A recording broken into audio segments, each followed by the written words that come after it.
Hi everyone, again सभी का welcome करता हूँ Y T your English shooter पे। मेरा नाम है अमन बहल और फर्स्ट एडिटोरियल आज द हिंदू का हम कवर करने वाले हैं।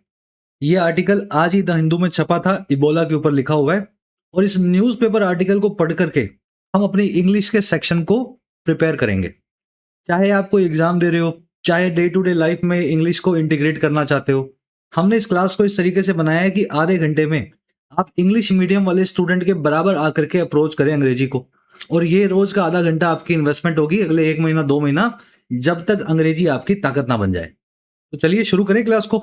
जो स्टूडेंट्स क्लास में नहीं है जरूर से सब्सक्राइब कर लेना चैनल को। बिल्कुल बेसिक से सिखाया जाता है, 5 मिनट में आप खुद ही फील करेंगे।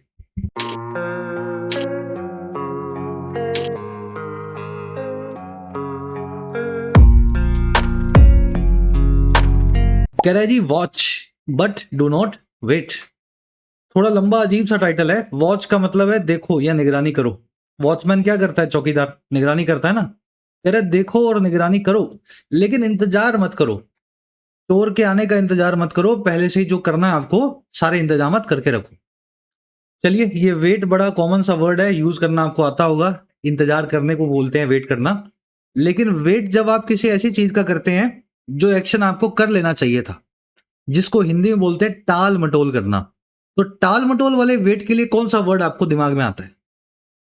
जो काम आपको अभी ये करना है, आज करना है, लेकिन आप कर नहीं रहे हैं, ऐसे टाल मटोल वाला जो वेट आप करते हैं, इसको अंग्रेजी में क्या बोलते हैं? चलो, ऐसे ही दिमाग आपका प्रोसेस करेगा चीजों को। पहले हिंदी में समझो क्या बोलना चाहिए, फिर अंग्रेजी वाला वर्ड कनेक्ट करो। देखिए, इसके लिए 3-4 वर्ड्स हैं। जो सबसे कॉमन वर्ड है वो है प्रोक्रास्टिनेट। अब ये कॉमन ही है, बड़ा बोलने में भी आता है और पढ़ने में भी आपको मिलेगा। प्रोक्रास्टिनेट का एडवांस सिनोनिम अंग्रेजी में डाइथर या डिथर। जब आप डिसीजन नहीं लेते हो, काम तो करना है लेकिन कौन सा करना है ये नहीं पता, तो कुछ भी नहीं कर रहे, जब ऐसा होता है तो आप डिथर करते हैं। डिथर करने को या डाइथर करने को अंग्रेजी में एक इडियम से बताया जाता है, to sit on the fence. Fence होती है दीवार, और सिट कर गए उसके ऊपर बैठ गए, ना इस पार जा रहे हो ना उस पार जा रहे हो। इस तरह का जब काम जिंदगी में करते हो, आप फंसे रहते हो कहीं, तो सिट ऑन द फेंस करते हो। लास्ट में इसके लिए एक बोला जाने वाला, लिखना कम और बोलना जाना ज्यादा जाने वाला एक वन वर्ड है, वो भी लिख देता हूं यहां पे, डिली डैली। डिली डैली। तो ये चारों वर्ड्स जो हैं टाल मटोल और डिसीजन ना लेने के हैं। चलिए टाइटल पैराग्राफ को देखते हैं, कौन वॉच करेगा और कौन वेट नहीं करेगा।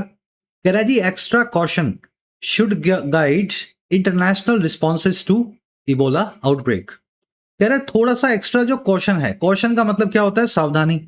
इसी से वर्ड बना है कॉशियस, यानी सावधान। कह रहा है जो थोड़ी सी ज्यादा सावधानी है ना, उसी को गाइड कर देना चाहिए इंटरनेशनल रिस्पॉन्स को या अंतरराष्ट्रीय प्रतिक्रिया को इबोला के आउटब्रेक के सामने, संक्रमण के सामने।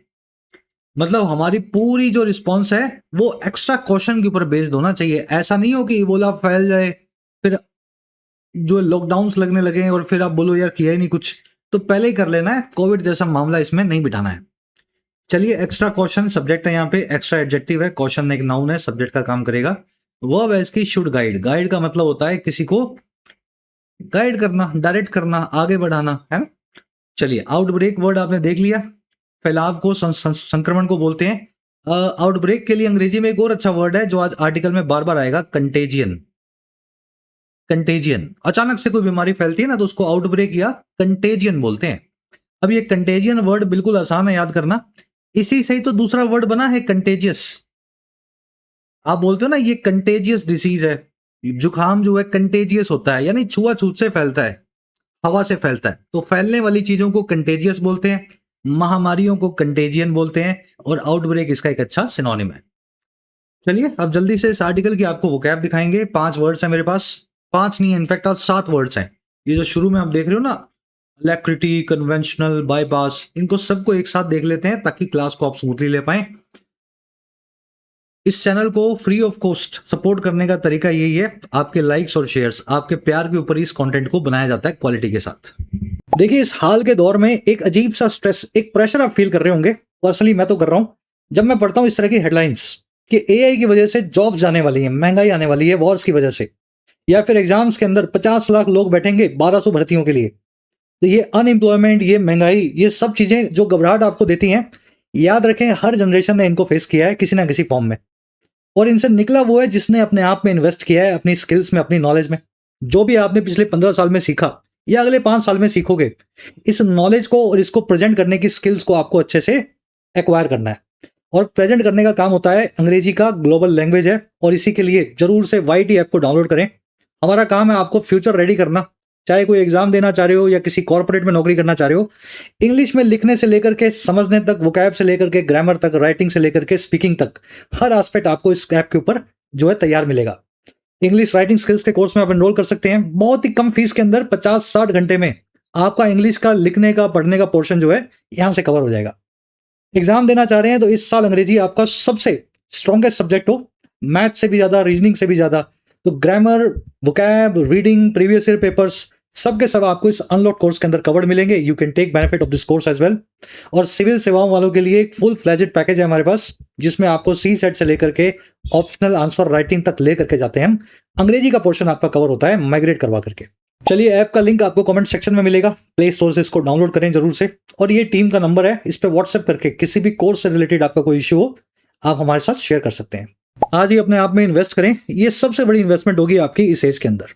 ऑलराइट, पहला आज का वर्ड है कन्वेंशनल। वैसे तो ये वर्ड मैं लेने वाला नहीं था, पर ठीक है, किसी को ना भी पता हो। आपने एक वर्ड सुना होगा अंग्रेजी में, convention.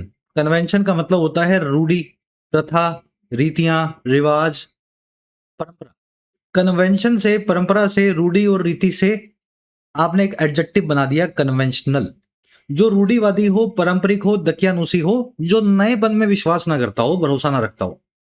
Many young people no longer believe in conventional career choices. बहुत सारे यंग पीपल जो हैं अब वो बिल्कुल भी बिलीव नहीं करते हैं परंपरागत या रूढ़ीवादी करियर चॉइसेस में। डॉक्टर बनना, इंजीनियर बनना, है ना, आजकल उसमें ज्यादा बिलीव नहीं होता। चलिए, कन्वेंशनल को या रूढ़ीवादी को ऑर्थोडॉक्स भी बोलते हैं, ये वर्ड आपने बहुत बार सुना होगा। और कन्वेंशनल का बिल्कुल उल्टा होता है रेडिकल। वैसे तो ये सारे इसके एंटोनिम्स हैं, अनकन्वेंशनल, इनोवेटिव। जो याद करने वाला है वो रेडिकल। रेडिकल होता है एकदम बुनियादी तौर पे अलग। आप तो तैयारी कर रहे हो गवर्नमेंट एग्जाम की, और आपका दोस्त वो बनना चाहता है रेडियो जॉकी, या फिर बनना चाहता है वो डीजे। तो ये रेडिकल जो है करियर चॉइस चूज करने की कोशिश कर रहा है आपका दोस्त। तो ऐसे इस वर्ड को याद रखें। अगला वर्ड और एक आर्टिकल में जो आप देखेंगे वो है अलैक्रिटी। बहुत कम ये वर्ड आता है। अलैक्रिटी का मतलब होता है फुर्ती, किसी काम को करने का अंदर से उत्साह, हौसला और तत्परता बोलते हैं हिंदी में, और फुर्ती बोल सकते हैं आसान भाषा में। She accepted the opportunity with remarkable alacrity. उसने एक्सेप्ट कर लिया इस अपॉर्चुनिटी को, मौके को, रिमार्केबल अलैक्रिटी के साथ, या देखने लायक फुर्ती के साथ। रिमार्केबल मतलब कुछ खास ही था जिसको रिमार्क किया जाए, देख करके हैरानी हो। चलिए, अब अलैक्रिटी का उल्टा क्या होता है? टाल मटोल करना। पता है आपको करना है लेकिन नहीं कर रहे, तो उसके लिए वर्ड मैंने आपको करवा दिए हैं ऑलरेडी। डिथरिंग, डिली डली, seat on the fence, procrastinate, hesitation, reluctance और स्लगिशनेस भी इसके सिनोनिम्स है। ठीक है, अलैक्रिटी एक नाउन है। नाउन से आपने एंटोनिम्स बनाए, ये सारे नाउन फॉर्म में लिखे हुए हैं। वर्ब फॉर्म में डिथर बोल देंगे, डिली डली को तो डिली डली बोलते हैं, है ना। चलिए, ये वर्ड आर्टिकल में आप देखेंगे, एंटोनिम्स को खास ध्यान देना। एक और वर्ड आएगा आज की क्लास में, बाईपास। आपने बाईपास जो है ट्रेवल करते हुए बहुत सुना होगा, बाईपास से निकल जाते हैं, बाईपास से निकल जाते हैं। बाईपास क्या होता है? सिटी ए, सिटी बी और सिटी सी, एक रास्ता ऐसा जाता है, आपको ए से सी तक जाना है। तो एक रास्ता तो जो ये जा रहा है, यहां से चले जाओ ए से बी में, बी से सी में। दूसरा रास्ता है हाईवे वाला, जो बी में होके ही नहीं जाएगा, सीधे सी तक चला जाएगा। तो आपने हाईवे वाले रास्ते में बी को बाईपास कर दिया, और इसीलिए इसको बाईपास बोलते हैं। बहुत बार बोलना सुना होगा ना आपने, बाईपास से निकल गई गाड़ी। तो बाईपास मतलब किसी चीज को पास करके साइड से निकल जाना, दरकिनार करना या इग्नोर करना। इसी को अंग्रेजी में बोलते हैं सरकमवेंट करना, साइड स्टेप करना, डॉज करना यानी बचना। तो ये सरकमवेंट और साइड स्टेप बाईपास के बड़े अच्छे सिनोनिम्स हैं। बहुत बार मैंने ब्रेक करके बताए आपको। ऑब्वियसली क्लासेस में आप रेगुलर रहेंगे तो सारे वर्ड मैं रोज नहीं करवा पाऊंगा, लेकिन धीरे धीरे करके सारे हो जाते हैं। हमारी कोशिश यही होती है कि हर वर्ड को वैसे ही ब्रेक करें जैसे अंग्रेजों ने बनाया था। स्टेप किया यानी कदम रखा साइड में, ए से बी में नहीं गए, साइड में स्टेप करके सी में चले गए। ठीक है, तो ऐसे वर्ड बने। Paper leaks are fuelled by those who choose to bypass hard work.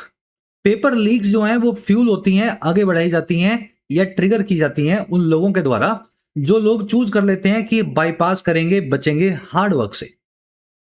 चलिए एक और वर्ड आएगा आज की क्लास में, कंटेजियन, ऑलरेडी करवा चुके हैं आपको। आउटब्रेक बोलते हैं इसको, महामारी बोलते हैं, या बीमारी का संक्रमण बोलते हैं। Panic move through the crowd like a contagion. Panic जो है वो मूव करने लगा या हिलने डुलने लगा या आगे बढ़ने लगा पूरे क्राउड में एक महामारी के जैसे। महामारी जरूरी नहीं है कोई बीमारी की हो, पैनिक भी तो एक महामारी हो सकता है।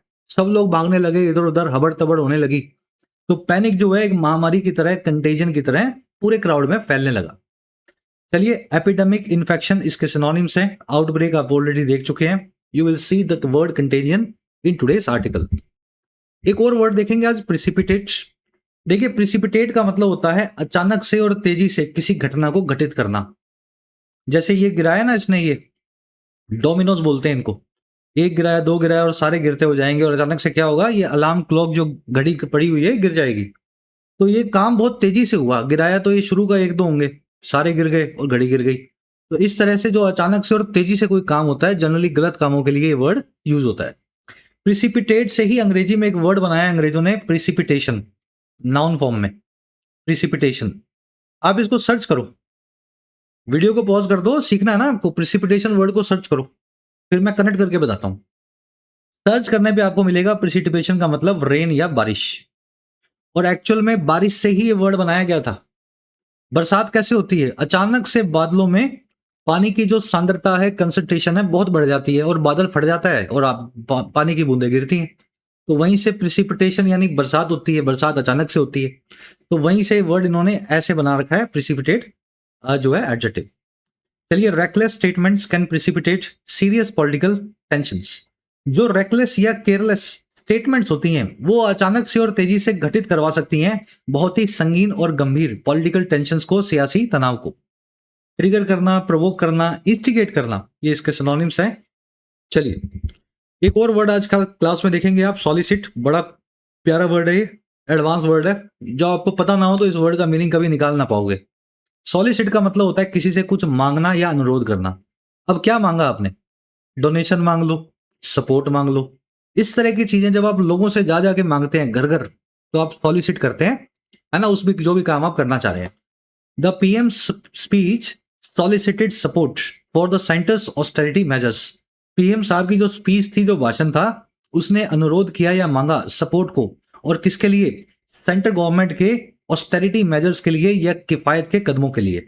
अंग्रेजी में ऑस्टेरिटी एक वर्ड है, जब कोई देश पूरे देश के लेवल पे किफायत जो है ना करता है, पेट्रोल कम यूज करना, एसी कम चलाना, गोल्ड कम खरीदना, किफायती हो रहे हैं ना, तो ये ऑस्टेरिटी कहलाता है, किफायती बना हिंदी में बोल देते हैं इसको। तो पीएम के स्पीच ने सॉलिसिट किया, मांगा। चलिए परस्यू करना, इसका एक बड़ा कॉमन सा सिनोनिम है सॉलिसिट का, ये वर्ड मांगना, अनुरोध करना। You will see in today's article. 4 word हो गए हैं, 5वां वर्ड है विशियस। देखिए अंग्रेजी में विशियस वर्ड पता है किससे बनाया है, कैसे बनाया है, 2 वर्ड से, वायलेंट और मलिशियस। वायलेंट था आक्रामक, मलिशियस था गंदा, जो हार्मफुल हो, खराब हो, घातक हो। तो आक्रामक और घातक को जोड़ करके जब फटाफट बोलो आप वायलेंट मलिशियस, तो लास्ट में बन जाएगा विशियस। ऐसे बनाया अंग्रेजों ने वर्ड। तो क्रूर, घातक, खतरनाक चीजों को अंग्रेजी में बोलते हैं vicious. The actor received vicious criticism on social media. Actor ने रिसीव किया वायलेंट और मलिशियस, क्रूर और घातक क्रिटिसिज्म को, आलोचना को, सोशल मीडिया पे। घातक और क्रूर के लिए एक और वर्ड अंग्रेजी में रूथलेस। रूथलेस, रूथ मतलब मर्सी, दया, रूथलेस यानी निर्दय, समझ गए ना, जिसमें कोई दया की बात ना हो अंदर। फियर्स बोल सकते हैं, मलिशियस अगेन इसका सिनोनिम है, सैवेज भी इसका सिनोनिम है। ये वर्ड आप आर्टिकल में देखेंगे। विशियस का बिल्कुल उल्टा है जी, kind, gentle, humane, compassionate, peaceful, है ना। चलिए हो गए 7 वर्ड्स हो गए आज अपने। अब आर्टिकल पे आओ, एक समरी आपको दे। देखिए इबोला आपने सुना होगा, और हर 5 साल 7 साल से हम सुनते हैं। ये इबोला प्राइमरली फैलता है अफ्रीका में, और इस बार भी वही हुआ, इबोला अफ्रीका में फैल रहा है। लेकिन इस बार कुछ अलग है। अलग ये है कि इस बार जो वेरिएंट फैला ना इबोला का, ये पहली बार हम देख रहे हैं, और इस पे कोई वैक्सीन और कोई थेरेपी जो है ज्यादा काम नहीं आती। पुराने वाले इबोला के जो वेरिएंट थे उनमें जो वैक्सीन लगती थी, इस नए वाले इबोला पे ठीक से काम नहीं कर रही। दूसरा, इसकी मोर्टेलिटी रेट है 50%, यानी हर 2 में से 1 आदमी जो है इससे अपनी जान दे रहा है, और ये बहुत तेजी से फैल रहा है। तो WHO ने क्या किया, बिना अपनी कमेटी की रिपोर्ट के, कमेटी की रिपोर्ट आने वाली है इनकी, उस रिपोर्ट की इंतजार किए बिना ही इबोला को कोविड जैसा दर्जा दे दिया है अफ्रीका के अंदर। इसको एक public health emergency of international concern बोल दिया है। कोविड को भी बोला गया था 15 फरवरी के आसपास 2020 में, यही वाला दर्जा दिया गया था।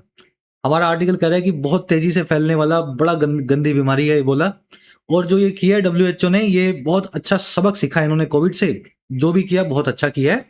ये कमेटी आएगी, रिपोर्ट आएगी, तब देखेंगे जो आना जाना है। अभी जो ये डिक्लेरेशन हो गया इस पे, अब पूरी दुनिया इसके ऊपर ध्यान देगी। ये काम बहुत वेलकमिंग है ना, वेलकम करते हैं डब्ल्यूएचओ के जो स्टेप का। तो इस तरह से आर्टिकल लिखा हुआ है। टोन मैं आपके क्लास के लास्ट में बताऊंगा, क्योंकि वहीं पे क्वेश्चन रखे हैं टोन के, तो आर्टिकल पहले पढ़ लो, फिर टोन अपने खुद जज करेंगे। चलिए शुरू करें। अब जिसको सीखना है वीडियो को पॉज कर दे, और ये फर्स्ट पैराग्राफ जितना पढ़ सको और मीनिंग निकाल सको खुद से निकाल लो। जब मैं पढ़ाऊंगा साथ में पढ़ेंगे तो आपको पता तो लगे आप कहां अटके थे, तो कोशिश करनी है खुद से पढ़ना है।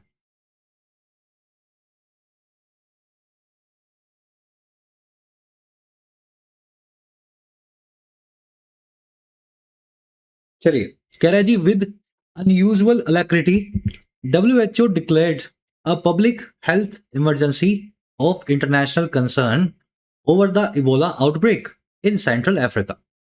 कह रहा है जी, बहुत ही अनयूजुअल या असाधारण फुर्ती के साथ, यूजुअल यानी साधारण, अनयूजुअल यानी खास, एक खास तरह की फुर्ती के साथ ही हमारे डब्ल्यूएचओ ने, वर्ल्ड हेल्थ ऑर्गेनाइजेशन ने ऐलान कर दिया इस तरह की एक चीज का, PHEIC, public health emergency of international concern.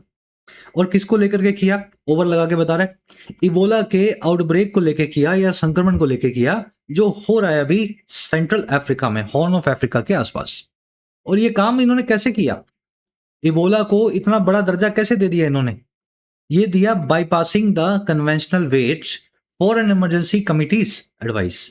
Bypass करते हुए, बचते हुए, बिना इंतजार किए हुए उस परंपरागत वेट का या फिर इंतजार का, जो एक इमरजेंसी कमेटी डब्ल्यूएचओ की, उसकी एडवाइस जो आती है, जो अभी तक आई नहीं है, तो उसका इंतजार नहीं किया, उसको बाईपास ही कर दिया कि आएगी तब देखेंगे, अभी हमारे हिसाब से तो ये खतरनाक बीमारी है। तो ऐसा डब्ल्यूएचओ ने इबोला को जो है ऐलान कर दिया है। और ये क्यों किया इन्होंने, आगे बिकॉज लगा के बता रहा है, because the uncommon Bundibugyo strain has generated considerable uncertainty regarding the efficacy of established counter measures. ये इसलिए किया, इनको इसलिए डर लगा, क्योंकि ये जो अनकॉमन सी और असाधारण सी नया जो स्ट्रेन आया है या नया वेरिएंट आया है इबोला का, और क्या नाम है इसका, बंडी बग्यो, कह रहा है इसने तो जनरेट ही कर दिया है, बना ही दिया है, प्रोड्यूस ही कर दिया है बहुत ज्यादा अनिश्चितता को, अनसर्टेनिटी को। और किस चीज को लेके भाई, रिगार्डिंग लगा के बता रहा है, ये अनसर्टेनिटी है इस चीज को लेके रिगार्डिंग जो असरदार होने की जो क्षमता है, एफिकेसी है या असर है, हमारे पहले से बनाए गए या एस्टेब्लिश्ड काउंटर मेजर्स का या बचाव के कदमों का।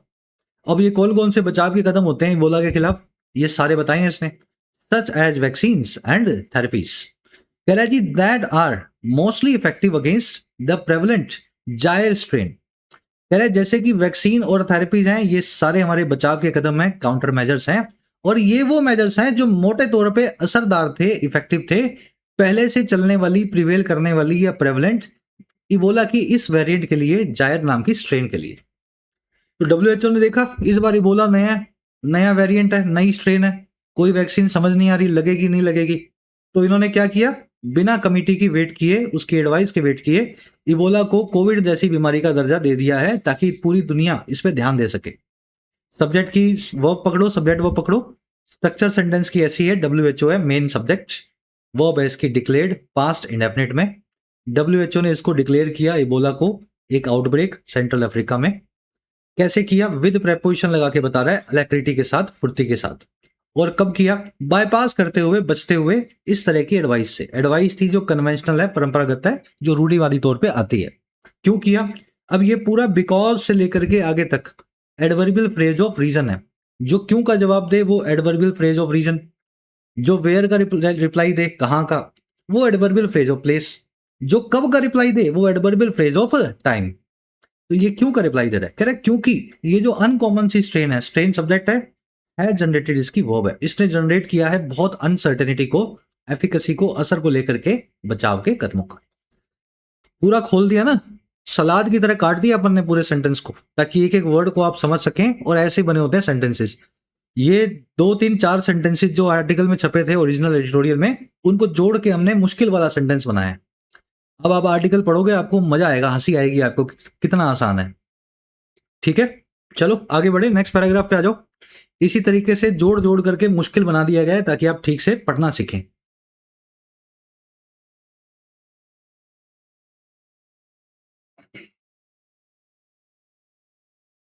कह रहे although the outbreak reported in eastern DRC या Democratic Republic of Congo and Uganda appears geographically confined. WHO fears that conflict driven displacement, undetected transmission, and impaired access to care could precipitate wider contagion. कह रहा है although यानी हालांकि। Although के दो मतलब होते हैं, पहला मतलब होता है हालांकि, और दूसरा मतलब होता है बावजूद इस बात के। तो कह रहा है हालांकि या बावजूद इस बात के, कह रहा है ये बात ये है कि ये जो आउटब्रेक है, ये जो संक्रमण है, जो रिपोर्ट किया गया है वर्ब की थर्ड फॉर्म लगा के डेमोक्रेटिक रिपब्लिक ऑफ कॉन्गो में और युगांडा में, कह रहा है ये संक्रमण दिखाई देता है, अपीयर होता है। ये ज्योग्राफिकली यानी भौगोलिक तौर पे कन्फाइंड है, सीमित है, सीमाओं में बंधा हुआ है, अफ्रीका में ही है, सेंट्रल अफ्रीका में, आसपास नहीं फैल रहा। हालांकि ये बात है, कह रहे लेकिन फिर भी हुआ ये। अब देखो हालांकि तो बता दिया आपने, मेन बात तो आगे लिखोगे ना।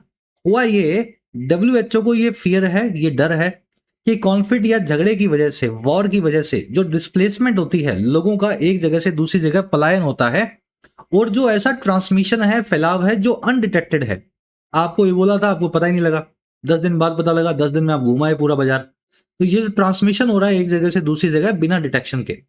और जो इम्पेयर्ड यानी कमजोर एक्सेस है, उपलब्धता है केयर की या इलाज की, अफ्रीका रीजन में, ये तीनों चीजें प्रिसिपिटेट कर सकती हैं, अचानक से तेज बना सकती हैं, घटित करवा सकती हैं बड़े स्केल पे कंटेजियन को, इस बीमारी के संक्रमण को। तो अभी ये अफ्रीका में है, लेकिन इनको पता है अफ्रीका से वॉर चल रही है, कहीं सूडान में, कहीं साउथ सूडान में, कहीं जिबूती में। तो इनको लग रहा है कि लोग इधर उधर भागेंगे, और पैसे हैं नहीं इनके पास, गरीब लोग हैं अफ्रीका में, इलाज भी नहीं है, हॉस्पिटल्स भी नहीं है। तो ये ऐसा ना हो अफ्रीका से यूरोप तक चला जाए और यूरोप से एशिया तक आ जाए, ऐसा इनको डर लगा। चलिए, आउटब्रेक की वर्ब है अपीयर्स। ये रिपोर्टेड यहाँ पे वर्ब की थर्ड फॉर्म है। आउटब्रेक के लिए एडजेक्टिव का काम कर रही है।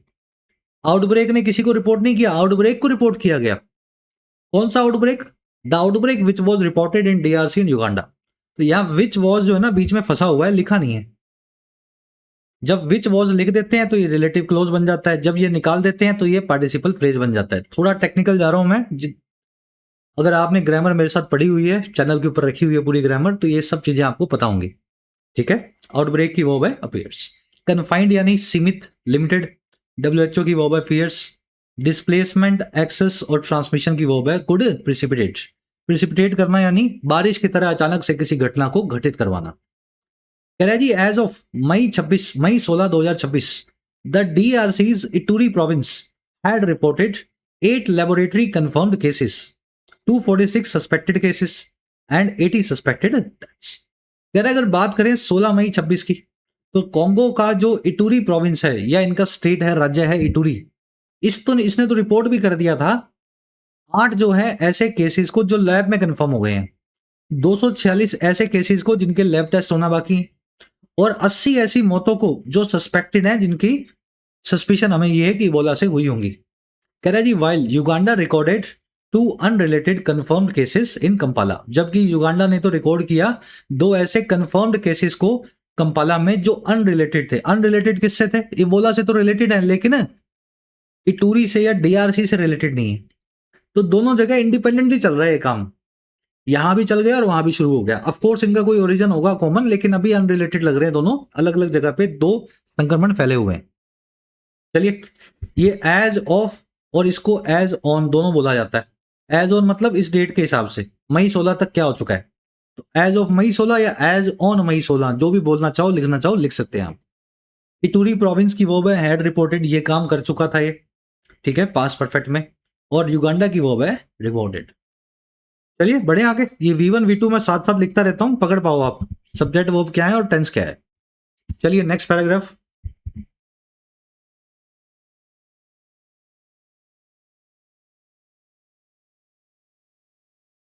रीडिंग लेना है जरूर से, सीखने आए हो ना आप यहाँ। कह रहे जी WHO has justifiably adopted a risk-averse approach because Ebola, whose fatality rate can reach 50%, remains highly contagious. कह रहे WHO ने अडॉप्ट कर दिया है, अपना लिया है जस्टिफाइबल तरीके से या सही ठहराए जा सकने वाले तरीके से एक ऐसी अप्रोच को जो रिस्क अवर्स है। अंग्रेजी में अवर्स वर्ड का मतलब होता है विरोधी या परहेजी। तो WHO ने सही जस्टिफाई करने वाले तरीके से अडॉप्ट किया है एक ऐसी अप्रोच जो रिस्क को परहेज करती है, जिसमें रिस्क उठाने का WHO का बिल्कुल भी मन नहीं है। कह रहा है क्यों किया ऐसा? कह रहा है क्योंकि इबोला, जिसकी फेटालिटी रेट या मारक क्षमता रीच कर सकती है, पहुंच सकती है 50%, 2 में से 1 आदमी की जान ले लेता है जनरली। कह रहा है ये जो इबोला नाम की गंदी बीमारी है ना, ये बनी हुई है बहुत कंटेजियस, बहुत फैलने वाली, कंटेजियन संक्रमण, कंटेजियस संक्रामक, ये हाईली कंटेजियस है, हवा से फैलता है एंड पोटेंशियली विशियस, और ये संभावित तौर पे, पोटेंशियल तौर पे विशियस भी है या घातक भी है, क्रूर भी है। और ये कैसे पता लगा हमें? आगे बता रहा है कोमा लगा के, as demonstrated during the catastrophic 2014 से 16 western Asian outbreak that caused over 28,600 cases and 11,325 deaths. कह रहा है कि जैसा कि डिमॉन्स्ट्रेट भी हुआ था, पता भी लगा था, दिखाया भी गया था, इस कैटास्ट्रोफिक या कैटास्ट्रोफी होती है तबाही, कैटास्ट्रोफिक यानी तबाही भरा, इस तबाही भरी 2014 से 16 के वेस्ट अफ्रीका के अंदर इबोला के आउटब्रेक के अंदर, कह रहा है जिसने कॉज किया इतने सारे केसेस को और 11 साढ़े 11,000 जो है डेथ्स को। तो इनको पता है ये एक बार फैलने लगता है तो इसका इलाज होता नहीं है, और 28,000 में से 11,000 मर गए। सोचो ये अगर कोविड के लेवल पे फैल जाए, भगवान ना करे, अगर ये बीमारियां इस तरीके से लंबे बड़े करोड़ों तक फैल जाएं तो करोड़ों की डेथ से ले लेंगी, जान ले लेंगी। तो इसलिए WHO ने बिल्कुल भी रिस्क नहीं लिया, रिस्क एवर्स अप्रोच को अपनाया है। चलिए WHO की वर्ब है has adopted. When you are risk averse, तो आप रिस्क को लेके परहेजी होते हैं, किसी भी चीज को लेके आप एवर्स हो सकते हैं। एवर्स का मतलब होता है परहेजी। इबोला की वर्ब है रिमेन्स, इबोला बना हुआ है, हाईली कंटेजियस, बहुत संक्रामक। फेटालिटी रेट यानी मारक क्षमता, इसकी वर्ब है कैन रीच। विशियस यानी क्रूर या घातक, वायलेंट और मलिशियस से वर्ड तोड़ के जोड़ के बनाया अंग्रेजों ने। कैटास्ट्रोफी यानी तबाही, कैटास्ट्रोफिक यानी तबाही भरा, है ना। दैट की वर्ब है कॉज्ड, दैट आया है वेस्ट अफ्रीकन आउटब्रेक के लिए। अब यहीं पे एक सवाल पूछा हुआ है लास्ट में मैंने क्विज में कॉम्प्रिहेंशन का, 2014 से 16 के आउटब्रेक के बारे में क्यों बात की गई है इस आर्टिकल में? क्यों बताया गया ये सेंटेंस कि 2014 से 16 में ये हुआ था? ये इसलिए बताया गया कि भाई पहले भी बड़ी तबाही मचा चुका है, इस बार तबाही ना मचाए, इसलिए WHO इसका वेट नहीं कर रहा। समझ पा रहे हो ना, इसलिए इसको मेंशन किया गया। लास्ट में सवाल आएगा ये, वहां पे आपको जवाब देना है इसका, ठीक है। चलो, कह रहा है जी citing factors such as high positivity rates, increasing syndromic reporting, clusters of deaths and confirmed urban cases, WHO suspects a substantially larger outbreak than currently detected. Side करते हुए, हवाला देते हुए इन सभी फैक्टर्स का। कौन से फैक्टर्स है भाई? पहला फैक्टर है जैसे कि बहुत बड़ा या बहुत हाई जो पॉजिटिविटी रेट है जो है इबोला का, बढ़ते हुए सिंड्रोमिक रिपोर्टिंग, ऐसी रिपोर्ट्स जिनपे सिंड्रोम या सिम्टम दिख रहे हैं इबोला के, बढ़ते हुए केसेस हैं, टेस्ट अभी होगा लेकिन सिम्टम से पता लग रहा है इबोला होगा। कह रहा है जी क्लस्टर जो हैं बहुत बड़े बड़े या एरियाज जो हैं बड़े बड़े डेथ्स के, और कंफर्म जो हैं अर्बन केसेस, शहरों में कंफर्म केसेस भी हैं। कह रहा है इन सबको साइड करते हुए, हवाला देते हुए इन सारे फैक्टर्स को, हमारा जो WHO है वो सस्पेक्ट करता है, उसको ऐसा शक है, ऐसा डाउट है कि एक सब्सटेंशियली लार्जर या कंसीडरेबल तौर पे, ध्यान देने वाले तौर पे और बड़ा आउटब्रेक इबोला का हो चुका है, फैलाव हो चुका है, बजाय उसके जिसको हमने अभी करंट में डिटेक्ट किया। WHO को लगता है कि हम पीछे रह गए डिटेक्शन में, ये तो बहुत तेजी से फैल चुका है ऑलरेडी, अभी हमने बस टेस्ट नहीं किया, टेस्ट करेंगे तो पता लगेगा। चलिए, WHO की वर्ब है सस्पेक्ट्स, सस्पेक्ट करना, किसी चीज पे डाउट रखना। ये जब सस्पेक्ट कर रहा था तो ये साइड भी कर रहा था, हवाला भी दे रहा था इन सभी फैक्टर्स का। साइटिंग यहाँ पे प्रेजेंट पार्टिसिपल बन जाएगा, जो कि एक साइमल्टेनियस एक्शन बता रहा है, दो काम एक साथ हो रहे हैं। खाना खाते हुए टीवी देख रहा था, टीवी देखते हुए खाना खा रहा था, तो वैसे ही जब ये सस्पेक्ट कर रहा था तब ये हवाला भी दे रहा था इन फैक्टर्स का। चलिए, अब एक कॉन्सेप्ट करवाएंगे आपको, कई बार करवा भी चुके हैं, और आज मैंने 2 कॉन्सेप्ट जो अलग अलग करवाता हूं जोड़ दिया उनको। अंग्रेजी में ध्यान से सुनना, अंग्रेजी में कंपैरेटिव डिग्री के साथ देन आना जरूरी नहीं है। कंपैरेटिव डिग्री बिना देन के आ सकती है, लेकिन देन के साथ में कंपैरेटिव डिग्री जरूर आएगी। समझ पा रहे हो मेरी बात को? कंपैरेटिव डिग्री अकेले आ सकती है, लेकिन देन कभी भी कंपैरेटिव डिग्री के बिना नहीं आता। और दूसरी चीज, कंपैरेटिव डिग्री पे एडजेक्टिव की अगर आपको जोर देना हो तो एडवर्ब आप यूज करते हैं या तो फार या मच या सब्सटेंशियली। ठीक है, अब ये दो कॉन्सेप्ट्स हैं जिनको मैंने एक साथ जोड़ दिया है। मैं चाहता हूं ये 4 सेंटेंसेस एक बार खुद से आप देखो, कोई गलती पकड़ में आ रही हो तो ढूंढ के बताना। वीडियो को पॉज कर लो, पहले चारों को ट्राई दो, फिर अपने एक एक करके इनको सॉल्व कर लेंगे। चलिए, the house was very spacious. घर जो है बहुत स्पेशियस था। स्पेशियस यानी खुला खुला, बड़ा बड़ा। स्पेशियस यहाँ पे एडजेक्टिव है और क्या है? Positive degree. स्पेशियस की कंपैरेटिव कैसे बनेगी? मोर स्पेशियस। सुपरलेटिव कैसे बनेगी? The most spacious. याद है ना आपको? समझ रहे होंगे आप, मोर मोस्ट से आप जो है कंपैरेटिव सुपरलेटिव बनाते हैं। तो ये पहला सेंटेंस सही है, लेकिन दूसरा देखो, द हाउस वॉज वेरी या अलॉट मोर स्पेशियस। घर जो है बहुत ज्यादा स्पेशियस था।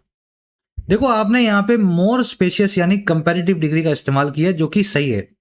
अब आप पूछोगे सर देन का है, तो यही तो बताया था, कंपैरेटिव डिग्री बिना देन के आ जाती है। हो सकता है पहले वाले सेंटेंस में कुछ बताया गया होगा, अगले वाले सेंटेंस में लिख दिया कि घर में ज्यादा जगह थी, फ्लैट में कम जगह थी। तो ये ऐसा होता है रीडिंग में, एक सेंटेंस में कुछ और बताया जाता है, दूसरे सेंटेंस में कंपैरेटिव डिग्री लगा के उसको कंपैरिजन हो जाता है। तो ये सही है, लेकिन गलती पता है कहाँ है? ये जो मोर स्पेशियस है, इस पे जोर देने के लिए आपने एडवर्ब यूज कर ली वेरी। ये वेरी आपने पॉजिटिव डिग्री पे यूज किया था ऊपर, जो कि सही था, लेकिन कंपैरेटिव डिग्री मोर स्पेशियस पे वेरी या अलॉट का इस्तेमाल नहीं होता।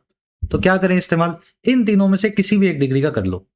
या तो लिख लो हाउस वॉज फार स्पेशियस या फार मोर स्पेशियस, मच मोर स्पेशियस या सब्सटेंशियली मोर स्पेशियस। तो ये सेकंड सेंटेंस में एरर है। वेरी और अलॉट को निकाल के इन तीनों में से एक एडवर्ब को आपको यूज करना है।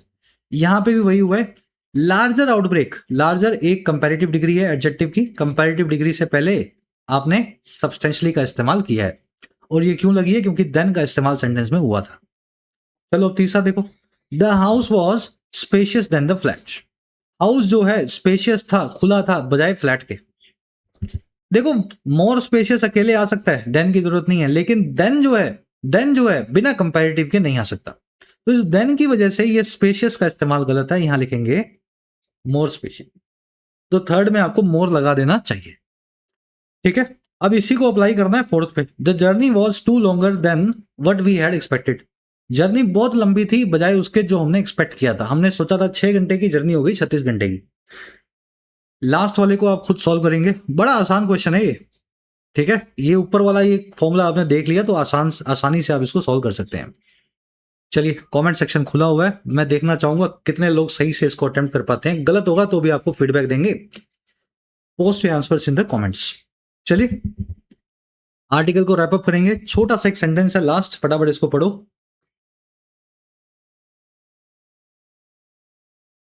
कह रहा है जी, by issuing the highest global alert preemptively it has solicited international cooperation for rigorous outbreak control measures. कह रहा है जी, इशू करके या जारी करके सबसे ऊंचा या सबसे ज्यादा वाला ग्लोबल अलर्ट। ग्लोबल अलर्ट कौन सा है? इंटरनेशनल हेल्थ इमरजेंसी ऑफ, है ना, इमरजेंसी जो है इंटरनेशनल कंसर्न। तो ये जो हाईएस्ट अलर्ट जो है इशू करके इबोला के लिए, और कैसे इशू किया गया? प्रीएम्प्टिवली। अंग्रेजी में एक वर्ड होता है प्रीएम्प्टिव, इसका मतलब होता है गलत काम होने से पहले ही एक्शन ले लेना। आपको पता है दुश्मन हमला करेगा, लेकिन इंतजार क्यों करें, हम पहले कर देते हैं। तो अंग्रेजी में इसको बोलते हैं प्रीएम्प्टिवली। तो कह रहा है जी, इबोला के फैलने से पहले ही हाईएस्ट लेवल का ग्लोबल अलर्ट इशू करके, जारी करके, इट ने यानी WHO ने सॉलिसिट किया है, अनुरोध करके मांगा है, इंटरनेशनल कोऑपरेशन को, पूरी दुनिया के सहयोग को। और किसके लिए? फॉर लगा के बता रहा है, रिगरस आउटब्रेक कंट्रोल मेजर्स। बहुत ही रिगरस तरीके से, स्ट्रिक्ट तरीके से, या फिर यूं कहते हैं कि डिटेल्ड तरीके से। रिगरस होता है स्ट्रिक्ट एंड डिटेल्ड। आउटब्रेक को, फैलाव को कंट्रोल करने के मेजर्स को मांगा है, कदमों को मांगा है। जिसमें क्या क्या शामिल है? जिसमें ये सब चीजें शामिल है, including patient and contact tracing, intensive medical support, safe barriers, possible vaccination drives and extensive social mobilisation. ये मेजर्स में शामिल है पेशेंट का और कॉन्टैक्ट का ट्रेसिंग। कहाँ से पेशेंट आया है, किस किस से मिला था, मेडिकल सपोर्ट हो जो बहुत इंटेंसिव हो, जोरदार हो, हॉस्पिटल फैसिलिटीज अच्छी हो, सेफ तरीके से बैरी किया जाए, जो लोग इबोला के शिकार हुए हैं उनको ठीक से जमीन में दबाया जाए ताकि इबोला आगे ना फैले, वैक्सीनेशन के अभियान हो, ड्राइव्स हो इबोला को लेकर के, और एक्सटेंसिव लेवल पे, बहुत बड़े लेवल पे सोशल मोबिलाइजेशन हो, आम आदमी की सोसाइटी में लामबंदी हो। मोबिलाइजेशन मतलब किसी मामले के अंदर किसी काम के लिए जब हर आदमी को तैयार करके डिप्लॉय किया जाता है, तो इबोला में कैसे डिप्लॉय करेंगे कि भैया आप घर से बाहर निकलो तो मास्क पहनो, हाथ धो, इबोला के आसपास मत जाओ, किसी आदमी को हो तो उससे मत मिलो।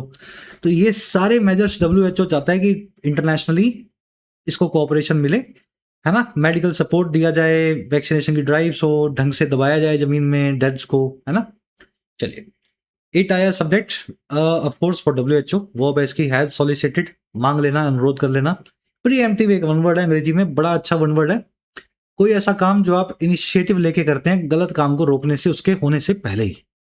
इंटेंसिव यानी जोरों का, एक्सटेंसिव यानी हर तरफ फैला हुआ, मोबिलाइजेशन यानी लामबंदी या डिप्लॉयमेंट या सहयोग मान लो इसको। चलिए रैप अप करें क्लास को। छोटा करके पढ़ा हमने आर्टिकल को, टाइम भी सेव हुआ आपका। अब आप बड़ा वाला आर्टिकल पढ़ना चाहो तो पढ़ के देखना, बहुत आसान लगेगा।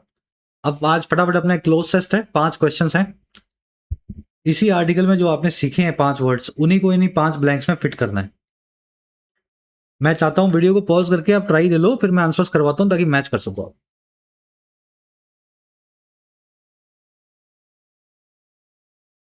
चलिए देखिए, रिगरस एक एडजेक्टिव है, इसका मतलब होता है स्ट्रिक्ट और थोरो, बहुत ही कड़ा और बहुत ही डिटेल्ड।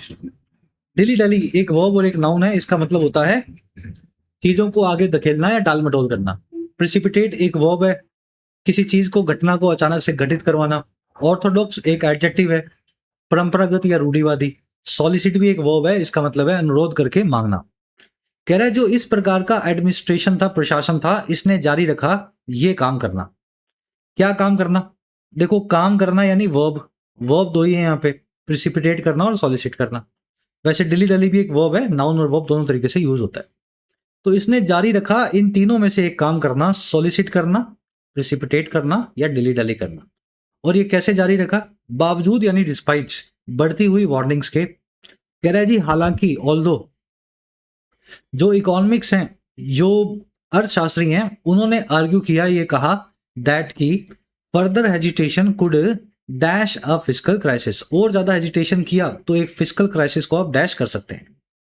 तो इस एडमिनिस्ट्रेशन ने हेजिटेशन जो है वो जारी रखा, क्योंकि तभी तो इकोनॉमिस्ट बोल रहे हैं कि और मत करना, और ज्यादा हेजिटेशन करोगे, टाल मटोल करोगे, संकोच करोगे तो एक फाइनेंशियल आपत्ति आ सकती है।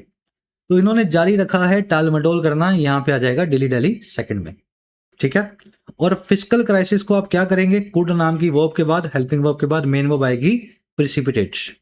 फिस्कल प्रेस जो है क्राइसिस को, आर्थिक जो है विपत्ति को, आपदा को आप तेज करेंगे, अचानक से घटित करवाएंगे। अब ये काम जो इस तरह का एडमिनिस्ट्रेशन करता है, जो टाल मटोल करता है, वो कैसा होता है? वो थोड़ा सा दकियानुसी या परंपरागत या रूढ़िवादी होता है, जो नया कोई इनिशिएटिव लेने से डरता है। तो ये एडमिनिस्ट्रेशन हो जाएगा यहाँ पे ऑर्थोडॉक्स, ठीक है। क्लोज टेस्ट जो है ना, आपकी अग्नि परीक्षा होती है, वोकैब और ग्रामर दोनों आप समझ रहे हो, रीडिंग भी आ गई इसमें, कॉम्प्रिहेंशन भी आ गया, सब चीजें मिक्स करके लॉजिक लगा के फिर इसका आंसर निकलता है। चलिए, कह रहा है eventually the government was compelled to dash external assistance, आखिरकार सरकार जो है मजबूर हो गई कि वो बाहर से मदद को डैश करे। तो मदद को क्या करोगे भाई साहब? मदद को आप सॉलिसिट करोगे, मांगोगे। कह रहा है जी whose dash conditions expose years of complacency and administrative inertia. कह रहा है ये वो मदद थी जिसकी इस टाइप की जो कंडीशंस थी, उन्होंने एक्सपोज कर दिया या सबके सामने रख दिया सालों की कॉम्प्लेसेंसी को और प्रशासनिक इनर्शिया को, जड़त्व को। कॉम्प्लेसेंसी होती है सब चंगा सी, कुछ नया करने की जरूरत नहीं है, जो चल रहा है चलने दो। इनर्शिया का मतलब होता है पड़ा है जो पड़ा रहे, जड़त्व बोलते हैं इसको, फिजिक्स में आपने पढ़ा होगा, चीजों को बदलना नहीं और पुरानी डरे पे चलते रहना। तो असिस्टेंस जो है वो बहुत रिगरस होगी, बाहर से जब भी असिस्टेंस मांगते हो, पैसा मिलता है, तो उसके साथ बहुत सारी कंडीशंस लगी होती हैं, तो वो रिगरस है, यहां आ जाएगा रिगरस। कितने लोगों का ये सही था? 5 में से 1 2 3 जरूर से अपना, ठीक है, आंसर मुझे कमेंट्स में पोस्ट करके बताना। मेंस लेवल का बना रहा हूं मैं, ये प्रीलिम्स लेवल का नहीं है। अब कुछ क्वेश्चंस वोकैब के और ग्रामर के देख लो, साथ में कॉम्प्रिहेंशन के भी है। कह रहा है ये जो नई वाली स्ट्रेन है, इसके बारे में कौन सी बात पक्की है इन चारों में से? ध्यान से पढ़ोगे तो एक ही बात पक्की है, और वो बात ये है कि इसके ऊपर साइंटिफिक अनसर्टेनिटी है, और इसी की वजह से WHO को परेशानी आई, अलार्म आया, चिंता हुई। यही बात पक्की है, बाकी कुछ भी पक्का नहीं है। ये इफेक्टिव है या नहीं वैक्सीन, इसके ऊपर ये तो करेंगे तो पता लगेगा। ये ज्यादा घातक है जायर से, पता नहीं है। जायर जो थी पुरानी स्ट्रेन, वो भी 50% जो है डेथ रेट लाती थी, वो भी खूब घातक थी। हिस्टोरिकली इसने वाइड स्प्रेड पेंडेमिक कॉज किया है, तो ये स्ट्रेन तो नहीं है, ऐतिहासिक तौर पे पहले कभी भी नहीं देखी गई। तो एक ही बात पक्के तौर पे हम बोल सकते हैं कि ये कुछ अनसर्टेनिटी पैदा करती है, जिससे सारे साइंटिस्ट जो हैं WHO में वो अलार्म्ड है, चिंतित है। चलिए, टोन क्या है इस पैसेज की? शक बता रहा है, या बेफिक्री दिखा रहा है, नॉन चैलेंज, कौशन दिखा रहा है, सावधानी दिखाने को बोल रहा है, या आलोचना कर रहा है? देखिए, आलोचना नहीं कर रहा है, ये कॉशनरी टोन में लिखा हुआ आर्टिकल है। WHO को एक्चुअल में वेलकम कर रहा है और आगे के लिए कॉशन भी दे रहा है ना, इंटरनेशनल कम्युनिटी को क्या करना चाहिए। नॉन साइलेंट होता है बेफिक्री भरा, बेपरवाही से भरा। स्केप्टिकल होता है जिसमें आपको शक या डाउट हो, किसी बात पे आपको यकीन ना आ रहा हो। तो टोन आपकी है कॉशन। चलिए, अब कुछ क्वेश्चंस आप खुद से सॉल्व करेंगे। 2014 से 16 का वेस्ट अफ्रीकन आउटब्रेक का की बात क्यों की गई थी? ये ऑलरेडी आपको करवा चुके हैं आर्टिकल में, फिर भी अपना आंसर निकाल लो। ABCD। 9वें 10वें में आपसे 2 वन वर्ड्स पूछे हैं, सर्कमवेंट और प्रीएम्प्टिव। और लास्ट में आपसे पूछी हैं 2 कॉमन एरर्स, जो 2 कॉन्सेप्ट्स आपने सीखे हैं। ठीक है, 8 से लेके 12 तक, यानी कि 5 क्वेश्चंस के आंसर फर्स्ट कमेंट में इस वीडियो के नीचे डाल रहा हूं। 12 क्वेश्चंस खुद से अटेम्प्ट कर रहे हैं आप, और फिर बताएंगे 12 में से मार्क्स कितने मिले। क्विज आज मैंने बढ़िया सा बनाया है, अच्छा रिस्पॉन्स मिलेगा, तो ऐसे ही 12-15 क्वेश्चंस रोज रखेंगे, ताकि कभी क्लोज टेस्ट, कभी पैरा जंबल आपका सॉल्व हो सके। चलिए, कल आपसे मुलाकात लेंगे। खुश रहें, मुस्कुराते रहें। Until then, signing out.